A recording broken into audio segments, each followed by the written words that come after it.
Olá, queridos irmãos, um bom dia a todos. Bom revê-los aqui. Vamos abrir nossas Bíblias no livro de Salmos para iniciar a leitura de meditação.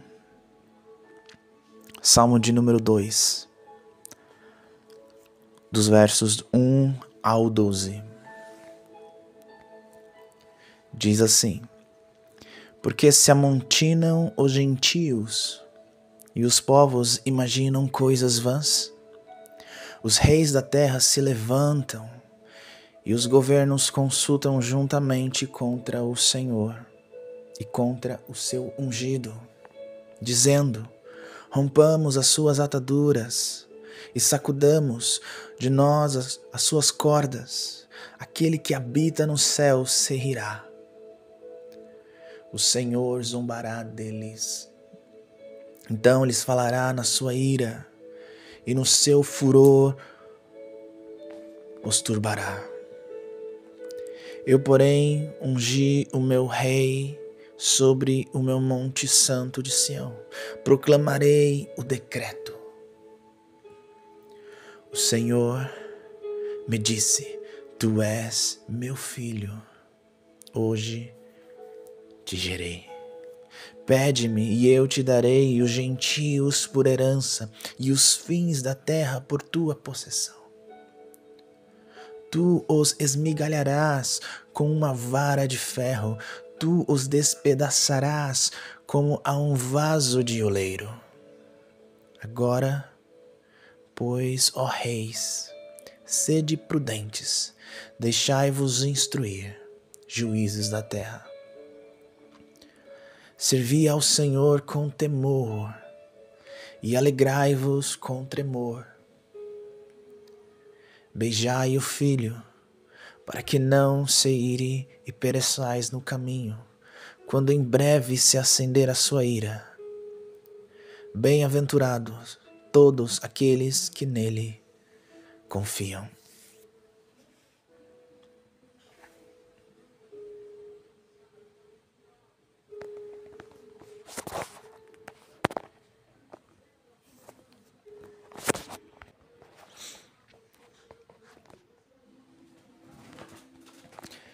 Este salmo, irmãos, no qual nós vamos fazer uma breve meditação, como sempre fazemos, ele tem dois sentidos. Existe um sentido histórico, no qual há uma referência ao rei Davi, ao ocorrido com ele. E existe também aqui um sentido profético, referente a Jesus Cristo, o que ocorreria com ele.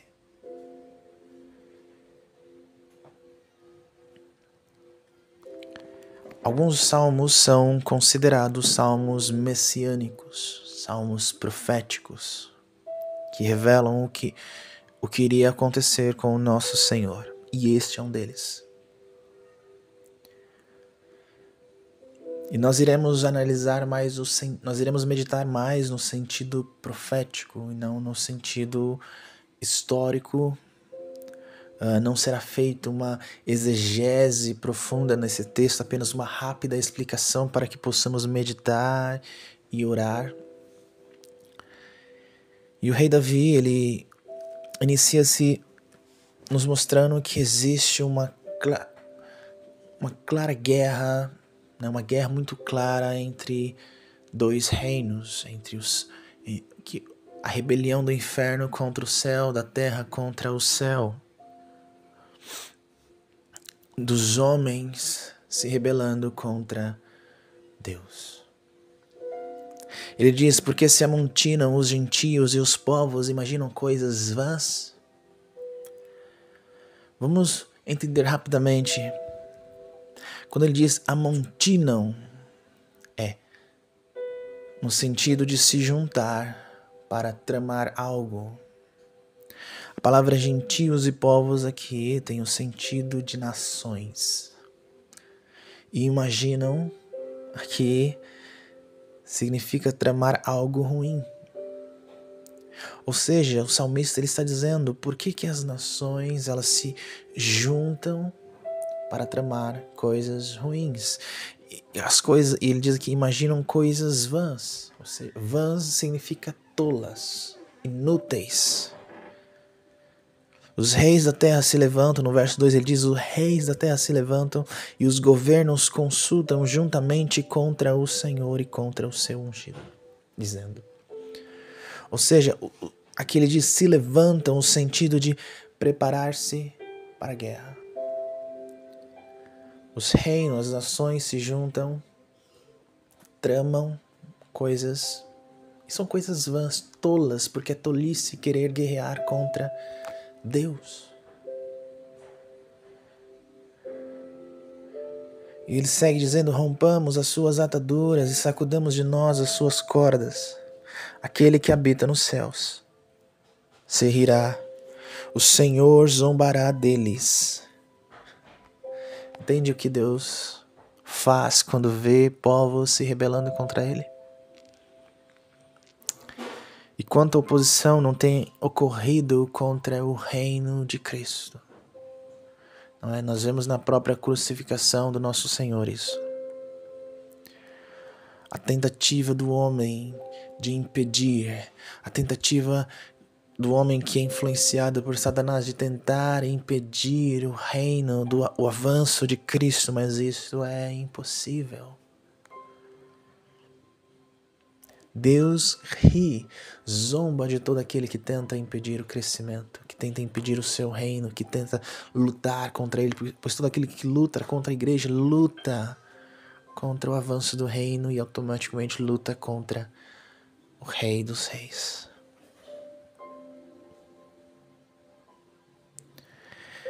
Então, diz no verso 5, lhes falará na sua ira e no seu furor os turbará. Deus destrói os seus inimigos sem a necessidade de levantar as suas mãos, de chamar o seu poderoso exército de anjos, apenas com falar. Ele destrói os seus inimigos. Este é o Deus a qual nós servimos.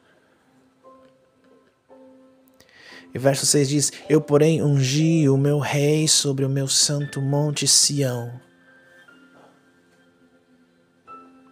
Proclamarei o decreto. E o Senhor me disse, tu és meu filho e hoje te gerei. Pede-me e eu te darei os gentios por herança e os fins da terra por sua possessão. Jesus, ele é o Filho de Deus, o Messias, o ungido, o prometido, o Cristo. E diz aqui, pede-me e eu te darei. Tudo aquilo que Jesus pede, tudo aquilo que o Filho pede ao Pai, o Pai concede.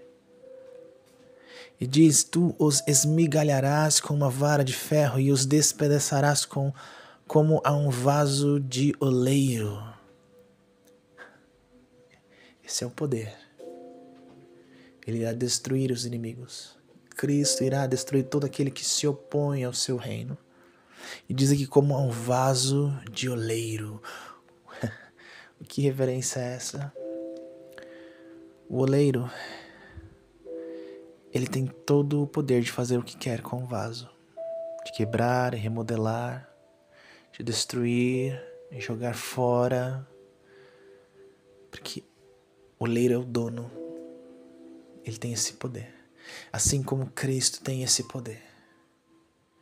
De quebrar facilmente. Imagine um homem com um vaso de barro. Quão fácil é quebrar este vaso. Quão simples. E assim é o nosso Deus para com seus inimigos. Tão simples é para ele destruir os seus inimigos. E ele segue dizendo no verso 10, agora, pois, ó reis, sede prudentes, deixai-vos instruir, juízes da terra.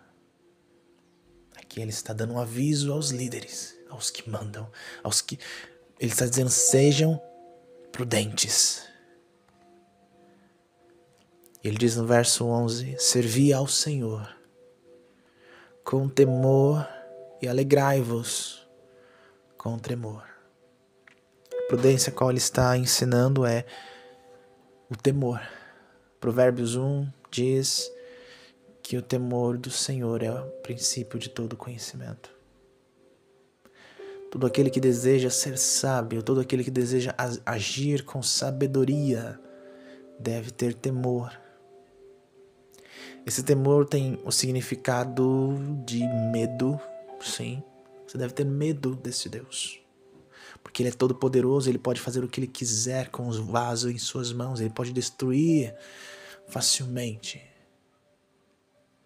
Mas esse temor aqui também tem um sentido de reverência. E a pergunta que eu faço a você nesta manhã: você tem sido alguém que tem se amontinado com gentios contra o nosso Deus, contra o seu reino, contra o avanço do seu reino? Ou você é alguém prudente, que se deixa instruir pela palavra de Deus e tem temor? Ou seja, você tem reverência, tem medo, é obediente à sua palavra. O salmista diz para nos alegrarmos, porém ele diz aqui com tremor. E tremor aqui é o mesmo sentido de temor. Deve existir em nós alegria em estarmos em Deus, em servi-lo, em agir no seu reino, em ser úteis no seu reino. Mas toda essa alegria deve ser uma alegria com temor, com reverência. No último verso ele diz: beijai o filho, para que não se ire e pereçais no caminho, quando em breve se acender a sua ira. Beijai o filho. Mais uma vez, esse aqui, beijai o filho, reverencie a Jesus. Reverencie a Jesus. Ele diz que em breve se acenderá a sua ira. E antes que isso aconteça, ele está dizendo: reverencie ao meu filho Jesus Cristo, beije-o, reverencie-o, não como a Judas que o beijou e traiu. Não beijo como muitos fazem, não a reverência que muitos supostamente dizem ter. Vão à igreja, se vestem como crentes, até falam como mas agem como ímpios, como gentios. Na primeira oportunidade que têm, estão se amontinando e tramando coisas contra o Senhor. Qual a reverência que você tem? Beijai o filho para que não se ire e pereçais no caminho. E ele finaliza dizendo: bem-aventurado todos aqueles que nele confiam. Nós temos o Salmo 1, a qual nós lemos na nossa última reunião. Inicia-se com uma bem-aventurança, ou seja, como eu já lhes ensinei, dizendo felizes. Bem-aventurado significa muito feliz. E este salmo ele termina com uma bem-aventurança. Todos aqueles que nele confiam. O confiar aqui no sentido de refugiar-se, né? Nós cremos que tudo aquilo que ele decretou, tudo aquilo que ele ensinou, tudo aquilo que ele pede para que nós façamos, nós confiamos nisso e assim agimos, e nele nos refugiamos. A pessoa que assim age,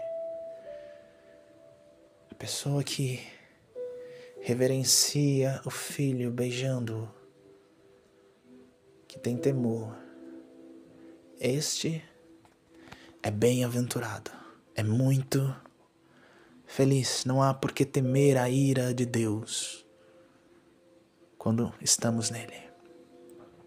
Não há. Se você chegou aqui nesta manhã com pensamentos de medo, porque pecou, porque está em pecado, porque tem feito coisas as quais o Senhor abomina, as quais o Senhor repudia. Eu digo para você, reverencie o Filho.